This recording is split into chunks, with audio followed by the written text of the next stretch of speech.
Salom hammaga. Bugungi audio hikoyamiz nomi Tungi navbatchi deb ataladi. Hikoyani boshlashdan oldin men o'zimni Telegram kanalimni tavsiya qilaman. U yerda YouTube'ga chiqmagan yangi hikoyani eshitsanglar bo'ladi. Kanalga qo'shilish tekin. Hozirroq shu videoni kommentariyasiga o'tib kanalga qo'shilib olinglar. Tayyor bo'lsanglar men hikoyani boshlayman. Soat tungi 3:07. Do'kon ichida sukunat hukmron. Faqat sotuvchini g'uvillashi va devordagi soatni tiq-tiq degan ovozi eshitilardi. Men tungi navbatchiman. Bu ishni qilayotganimga 3 yil bo'ldi. Tunlar jim bo'ladi, zerikarli bo'ladi, lekin xavfsiz bo'ladi. Bugungacha. Eshik ustidagi qo'ng'iroq birdan jiringladi. Men cho'chib ketdim. Kim bor dedim sekin. Javob yo'q. Eshikka yaqinlashdim. Tashqarida ko'cha chiroqlari xira yonib turardi, ammo hech kim yo'q edi. Shamol bo'lsa kerak dedim o'zimga. Orqaga qaytdim. Kameralar tomonga qarab. 4 ta kamera ishlardi, ammo bittasi qorayib qolgandi.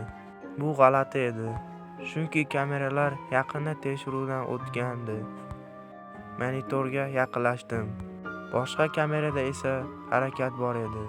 Raflar orasida nimadir siljiyotgandek.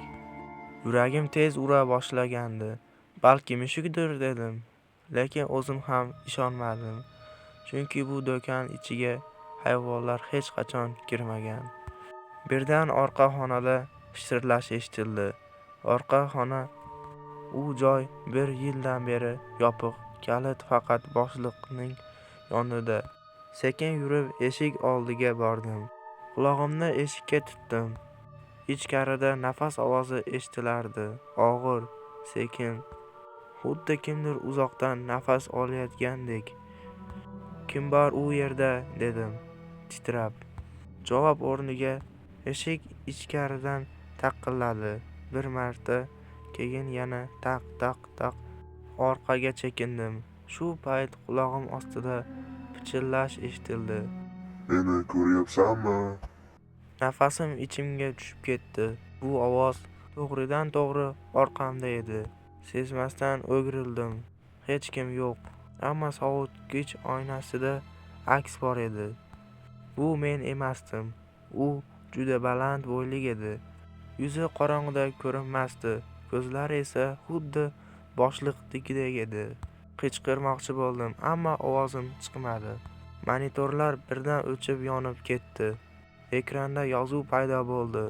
Soat 03:33. Bu vaqtni hamma biladi. Eng qorong'u vaqt. Telefonimni chiqarib tez yordam chaqirmoqchi bo'ldim. Lekin ekranda faqat bitta yozuv bor edi. Ketma. Atrof sovib ketdi. Havosi og'irlashdi. Orqa xonaning eshigi sekin ochildi. Ichkaridan o'sha soya chiqdi. U menga qarab yaqinlashdi. Har bir qadamida chiroqlar xiralashardi. Sen bu yerda uzoq ishlayapsan dedi u. Endi navbatchilik meniki. Yiqilib tushdim. Ko'zimni ochganimda ertalab edi. Politsiya do'kon ichida edi. Boshlig'im yonimda turardi. Yaxshimisiz dedi u.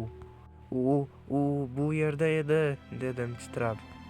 Boshlig'im jimgina qarab turdi. Siz bu yerda yolg'iz bo'lgansiz dedi sekin. Oldingi tungi navbatchi ham 03:33 da g'oyib bo'lgan. Shu kundan beri men bu ishga qaytmadim, ammo har tuni soat 03:33 da bo'lganda telefonim bitta xabar keladi. Navbatchilik hali tugamadi. Shu bilan bugungi hikoyamiz tugadi. Hikoya yoqqan bo'lsa, like va obuna bosib qo'ying. Ikkinchi qismi tez kunda chiqadi.